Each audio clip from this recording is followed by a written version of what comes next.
which they are putting out their own ads, their own ad network, and really doing a direct revenue share with the third-party publishers.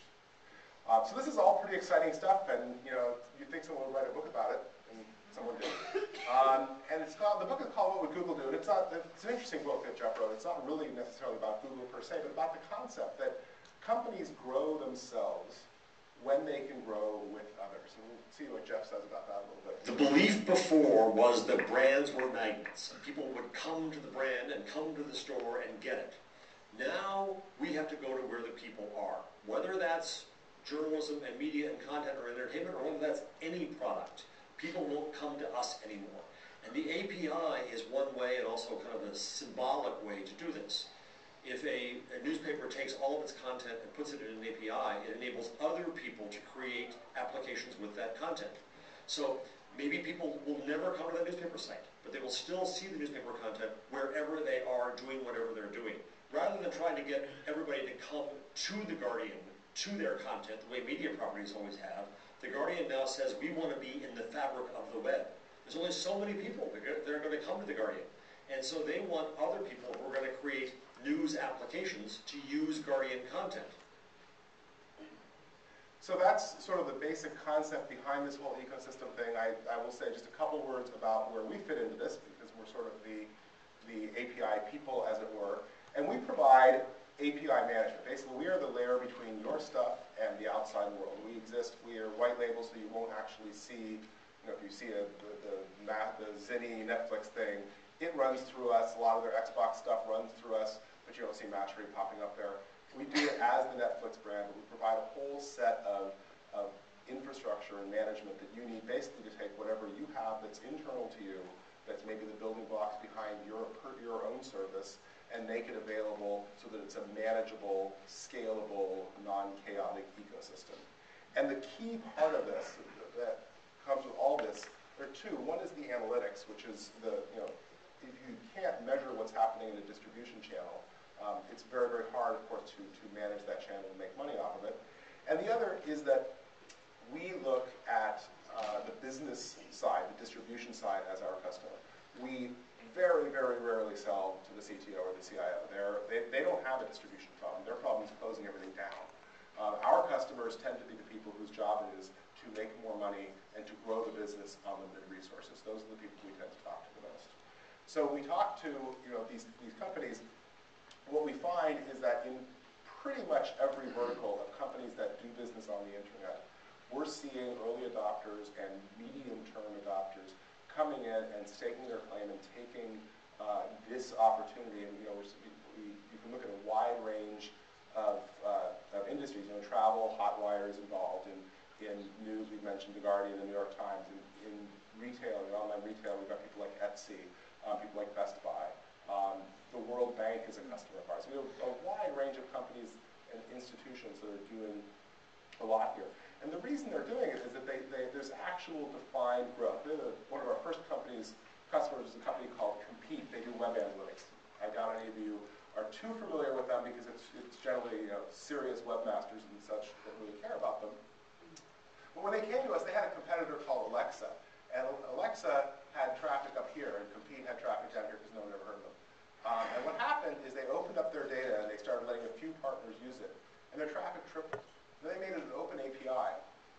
And their traffic climbed so quickly that by the time it became about a year out, and the API was their largest driver of new traffic. Every time someone wanted a web stat and they put it on their blog or they put it in their news story, people were starting to incorporate Compete, not Alexa, because Compete made it easy. They had an API. Here you go. Use it. Here are the terms of service. You agree, great. Use it. Oh, by the way, make sure you put the Compete logo next to it. And if you do that, then people will be very happy. And I'm going to close by bringing up a conversation that the inventor of the World Wide Web had at the TED conference recently. And Tim Berners-Lee said, essentially, 20 years ago, it was all about build a website with your content. Put your content on the web and let people read it. And now, the change that's happening is it's all about opening data. If you look at what the Obama administration has done recently with data.gov, they're basically opening up all of, your data, all of our data. It's congressional votes and filings, and all these things are now being made available for people to use and build new things on top of them. That the concept of opening data and the concept of building this opportunity is really the next step of what's happening online. And I think that if any of you are involved in businesses where you are doing commerce or doing any significant part of either marketing or selling on the internet, this is something which is going to be, you're hearing a bunch about it now, and you're going to be hearing more and more about it over time.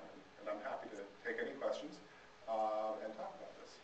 Yes, ma'am? I have a question. I understand the concept of how it works, but how do people find out about it? Great question. How do people find out about APIs?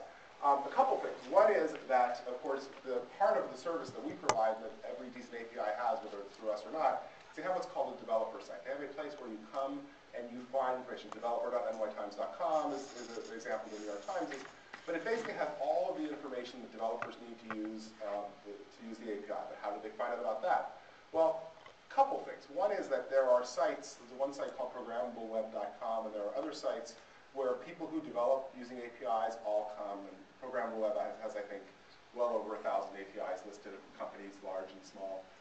But the other way that it happens is that companies, the existence of APIs, the existence of being able to find these comes through just people interacting with and growing with your product. If you look at the success of something like Twitter, and Twitter's a massive, massive success, of course. Something like, they used to say that over 90% of the Twitter traffic came from the API. It's closer to 95 to 98% now. So basically, if you're using that, you're making use of tools where the API is being used. If you're a power seller on eBay, you're using the API, because you can't be a power seller on eBay and go in and type in all of your listings through their web interface. It just doesn't work. So you have a lot of third-party developers out there. We have about 50,000 developers signed up across the APIs that we manage for people. Just as a point of comparison, Amazon has over 500,000 developers signed up doing various things with Amazon Web Services. So there's a ton of people out there who are looking for this. And you'll see people will Google, they Google New York Times API. They Google, if they're looking to build something on top of Billboard magazine, people will go and Google Billboard API and see. And most of these sites will link directly to their developer site from their homepage. So if you go to the New York Times, you'll find links to open. Yeah? One more. Can you have any limitations? That's limitations of the whole point, that you have to set rules around distribution. It's a distribution channel. So typically what happens is that you'll open the API and you'll say, okay, come sign up for a key and get access to the API. And if you get access, you start with limited access. Let's say you only get 1,000 times a day you can access the API, and maybe you only have access to this limited set of services. And what we provide is we provide a dashboard where you can go on a partner-by-partner basis and say, okay, that's great, you're using 1,000 calls a day. I now see what you're doing. Maybe you've requested to have access to more. So you go in and you click on it and you say, okay, give this person 10,000 calls a day and give them access to the full text feed, or give them access to the broader set of services, because we now have sort of begun to build a business relationship together. So the idea is that it's actually a self-managed business development channel where everybody comes in, they get some access to something. Those that actually build and grow and do interesting things sort of move along the chain, move through the funnel, as it were, and steadily get more and more engaged with whoever is managing your business development. And what pops out the bottom of the funnel are the world's most qualified leads, people who have already understood your offering, built something around it, begun to scale, and rely on it in order to make money. And those are really easy people to do partnerships with. Yes, ma'am? You mentioned the Thompson Reuters example, Kelly. Can you give some more information about that? Sure. Kelly is a company that Thomson Reuters bought a couple of years ago. It was originally called Clear Forest. And what they do is they will take content, like a chunk of text in, and so you'll send them a chunk of text, and it will come back to you marked up in what's called RDF, which is a means of adding semantic data to it, links to other places, identifying particular terms and such, so that if you look at a news story online, there's usually a news story online, and then there's all these links that they mention Obama, they'll link to his site. If they mention